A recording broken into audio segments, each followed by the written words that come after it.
The Vatican in mourning. Pope Francis's passing shocks the world. What happens next? On April 21, 2025, the world woke to staggering news. Pope Francis, the beloved leader of the Catholic Church, has reportedly passed away at 88, leaving 1.4 billion Catholics and countless others in mourning. His death, announced by Cardinal Kevin Farrell at 7:35 a.m. CEST, marks the end of a transformative 12-year papacy that championed the poor, embraced inclusivity, and stirred both admiration and controversy. But, as the bells of St. Peter's Square toll in solemn tribute, one question looms large. What happens now? The Catholic Church stands at a crossroads, and the path forward is steeped in ancient tradition, secrecy, and global anticipation. Before we dive into the sacred rituals and high-stakes decisions that will shape the Church's future, hit that like button, share this with your friends, and subscribe to stay updated on this historic moment. A legacy that shook the Vatican. Pope Francis, born Jorge Mario Bergoglio, was no ordinary pontiff. As the first Jesuit pope, the first from the Americas, and the first non-European in over 1,200 years, he redefined the papacy. From washing the feet of refugees to condemning corporate greed, Francis was a voice for the marginalized, urging the Church to embrace humility over extravagance. His push for inclusivity, welcoming women and the LGBTQ+ community into larger roles, sparked hope for some and fierce resistance from conservative factions.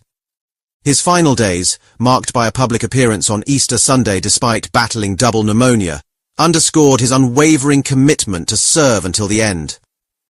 Yet, his death on Easter Monday, just hours after blessing crowds in St. Peter's Square, has left the world reeling. Italian Prime Minister Giorgia Meloni called him a great shepherd, while US Vice President J.D. Vance, who met Francis the day before, expressed grief for the millions of Christians who loved him. As tributes pour in from leaders like Narendra Modi and Emmanuel Macron, the Vatican prepares for a meticulously choreographed transition that blends centuries-old rituals with modern challenges. The sacred transition. What happens immediately? The moment Pope Francis's death was confirmed, the Catholic Church entered the sede vacante, the vacant seat period. Cardinal Kevin Farrell, the Camerlengo, took charge as the Vatican's interim administrator, tasked with overseeing the Church's day-to-day affairs. His first act was to verify the Pope's passing, a ritual steeped in tradition where the Camerlengo calls the pontiff's birth name, Jorge Mario Bergoglio, 3 times to confirm death. A death certificate was then drafted, and Francis's apartments in Casa Santa Marta were sealed to protect his private papers. The Church now embarks on the Novendiales, 9 days of mourning. Pope Francis's body will lie in state at St. Peter's Basilica, where millions are expected to pay their respects, much like the throngs who mourned Pope John Paul II in 2005. A funeral mass, guided by updated rites Francis himself approved in 2024, will take place between the 4th and 6th day, emphasizing simplicity and faith over worldly power.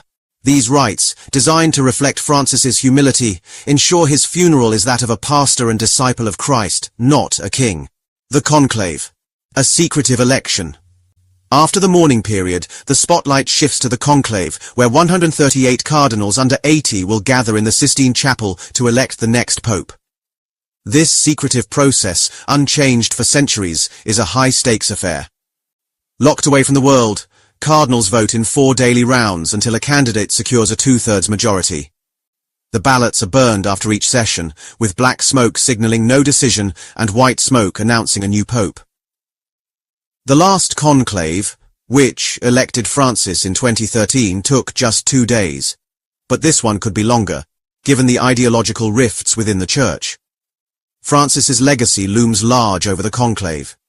His appointment of 80% of the current cardinals, many from Asia and Africa, reflects his vision for a global, inclusive church. Yet, conservative factions, particularly in the US, have criticized his reforms, setting the stage for a battle between progressives and traditionalists. Will the next pope continue Francis's push for openness, or will the Church pivot toward doctrinal conservatism? The outcome will shape the Vatican's stance on issues like climate change, migration, and social justice for years to come. Global implications. A church at a crossroads. Pope Francis's death comes at a time of global upheaval. His calls for peace in Gaza, Ukraine, and beyond resonated far beyond Catholic circles, earning praise from leaders like Ursula von der Leyen for his humility and love. His criticism of nationalist policies, including US immigration stances, stirred tensions, notably with figures like J.D. Vance. The next pope will inherit a polarized world and a church grappling with declining attendance in the West, rising influence in the global South, and ongoing clergy abuse scandals. The conclave's decision will reverberate across geopolitics, interfaith, relations, and the lives of 1.4 billion Catholics. A progressive pope could deepen Francis's reforms, while a conservative could realign the church with traditional values, potentially alienating younger or marginalized communities. As the world watches, the Vatican's ancient rituals will unfold under modern scrutiny, with every puff of smoke from the Sistine Chapel chimney carrying the weight of history. Your thoughts matter. What's next?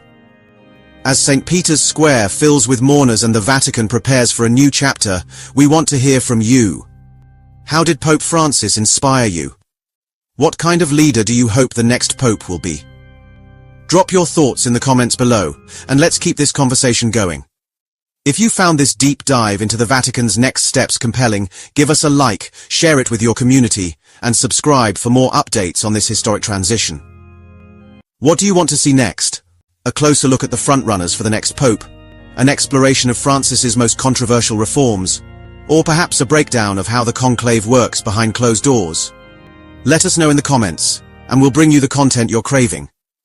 Until then, stay tuned for the white smoke that will signal a new era for the Catholic Church.